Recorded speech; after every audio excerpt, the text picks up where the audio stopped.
नोटाबंदीच्या निर्णयानंतर जिल्हा बँकांना 500 आणि हजारांच्या नोटा न स्वीकारण्याचे आदेश असतानाही जिल्हा बँकांमध्ये या जुन्या नोटा जमा झाल्यात। नाशिकच्या नाशिक जिल्हा बँकेवर लाचलुचपत आणि आयकर विभागाने धाड टाकली आहे। या धाडीदरम्यान जमा झालेल्या 500,000 रुपयांच्या नोटांची चौकशी सुरू झाली असून जिल्ह्यातील काही सहकारी बँकांची चौकशी करण्यात येणार आहे। तर मोठ्या रकमेचे डिपॉझिट करणाऱ्यांना नोटिसा बजावण्यास सुरुवात झाली आहे।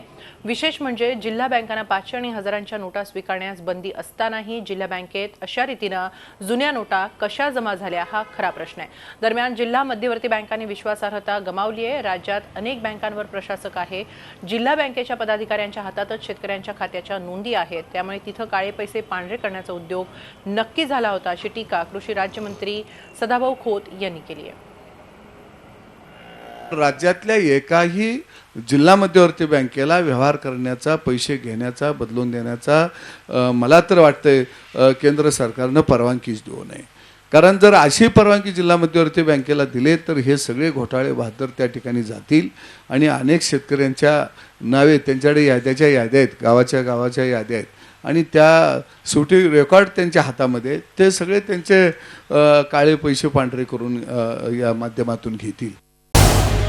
झी 24 तास रहा एक पाऊल पुढे।